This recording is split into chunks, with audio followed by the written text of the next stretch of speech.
نحمده ونصلي ونسلم على رسوله الکریم، اما بعد۔ 9 سفر المظفر کا درس۔ اسلامی تاریخ۔ بنی اسرائیل کون ہیں؟ بنی اسرائیل کا لفظ قرآن کریم میں 40 مرتبہ آیا ہے۔ اسرائیل حضرت یعقوب علیہ السلام کا دوسرا نام ہے۔ ان کے 12 فرزندوں سے جو نسل چلی انہیں بنی اسرائیل کہا جاتا ہے۔ ان کا مذہب یہودیت ہے۔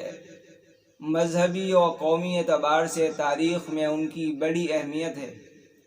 تقریباً 2000 سال تک ان کے اندر انبیاء اور رسول پیدا ہوتے رہے، اور دنیاوی ترقیاں بھی انہیں صدیوں تک حاصل رہی۔ حضرت داؤد علیہ السلام اور حضرت سلیمان علیہ السلام جیسے اللہ کے رسول اور عظیم سلطنت و حکومت والے بادشاہ، اور حضرت یوسف علیہ السلام جیسے جلیل القدر نبی اور شاہ مصر اسی قوم میں پیدا ہوئے۔ دین اسلام کے ظاہر ہونے تک یہ لوگ اپنے وطن ملک شام سے نکل کر عراق، مصر، حجاز اور ان کے اطراف میں پھیل چکے تھے۔ خاص طور پر مدینہ منورہ کے ارد گرد ان کی آبادیاں تھیں۔ یہ لوگ بڑے مالدار اور تجارت میں ماہر سمجھے جاتے تھے۔ اللہ تعالیٰ نے قرآن کریم میں بار بار ان پر اپنے خصوصی انعامات کا تذکرہ فرمایا ہے۔ ساتھ ہی ان کی بدعمالی، بدعہدی، مسلمانوں اور اللہ کے پیغمبروں کے ساتھ ان کی بدسلوکی اور دوسری بہت سی خرابیوں کا ذکر بھی کیا ہے، اور انہیں اپنی حالت درست کرنے کا حکم دیا ہے۔ اللہ تعالیٰ کی قدرت۔ زمین کے خزانے۔ اللہ تعالیٰ نے زمین کے اندر بے شمار خزانے پیدا فرمائے جن سے ہماری بہت سی ضرورتیں پوری ہوتی ہیں۔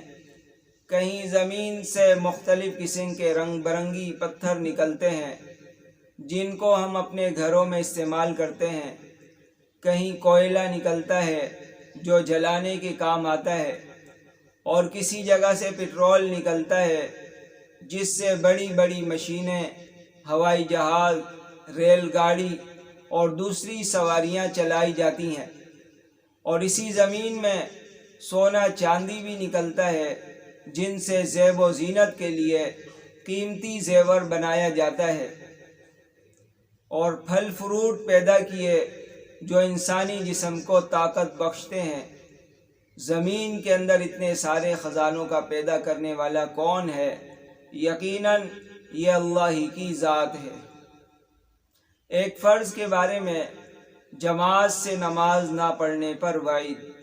حضرت عبداللہ بن عباس رضی اللہ تعالیٰ عنہما سے کسی نے پوچھا، ایک شخص دن بھر روزے رکھتا ہے اور رات بھر نفلیں پڑھتا ہے مگر وہ جمعہ اور جماعت میں شریک نہیں ہوتا، اس کے متعلق کیا حکم ہے؟ انہوں نے فرمایا وہ شخص جہنمی ہے۔ ایک سنت کے بارے میں پانی پینے کا سنت طریقہ۔ حضرت ابو ہریرہ رضی اللہ تعالیٰ عنہ بیان کرتے ہیں کہ رسول اللہ صلی اللہ علیہ وسلم 3 سانس میں پانی پیتے۔ جب برتن منہ سے لگاتے تو بسم اللہ پڑھتے، اور جب دور کرتے تو الحمدللہ کہتے۔ اس طرح 3 بار کرتے۔ اہم عمل کی فضیلت، استغفار کی برکات۔ رسول اللہ صلی اللہ علیہ وسلم نے فرمایا، دلوں میں گناہوں کی وجہ سے ایک قسم کا زنگ لگ جاتا ہے جیسے تانبے کو زنگ لگ جاتا ہے، اور اس کی صفائی استغفار ہے۔ ایک گناہ کے بارے میں قرض شہید کا بھی معاف نہیں ہوگا۔ رسول اللہ صلی اللہ علیہ وسلم نے فرمایا، اس ذات کی قسم جس کے قبضے میں محمد صلی اللہ علیہ وسلم کی جان ہے، اگر کوئی شخص اللہ کی راہ میں مارا گیا، پھر کچھ دیر زندہ رہا اور قرض نہ اتارا تو جنت میں داخل نہیں ہوگا جب تک کہ اپنا قرضہ نہ اتارے۔ آخرت کے بارے میں اللہ کے ولیوں کی کامیابی۔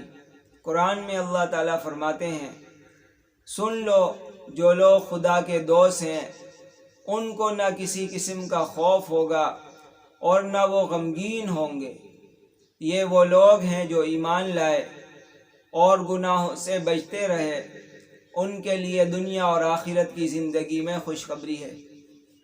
طب نبوی سے علاج، زہر اور جادو سے حفاظت۔ رسول اللہ صلی اللہ علیہ وسلم نے فرمایا، جو شخص صبح صبح بغیر کچھ کھائے پیے مدینہ کی 7 اجوا کھجوریں استعمال کر لے، اس کو نہ تو اس دن زہر نقصان دے گا اور نہ ہی جادو کا اثر ہوگا۔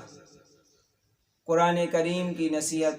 قرآن پاک میں اللہ تعالیٰ کا ارشاد ہے، تم سب اللہ کی عبادت کرو اور اس کے ساتھ کسی کو شریک نہ کرو۔ ماں باپ، رشتہ داروں، یتیموں، مسکینوں اور قریبی پڑوسیوں اور دور کے پڑوسیوں، پاس بیٹھنے والوں، مسافروں اور جو لوگ تمہارے ماتحت ہوں، سب کے ساتھ حسن سلوک کرو۔ اللہ تعالی ہم سب کو شریعت پر عمل کرنے کی توفیق نصیب فرمائے اور دوسروں تک پہنچانے کی بھی توفیق نصیب فرمائے۔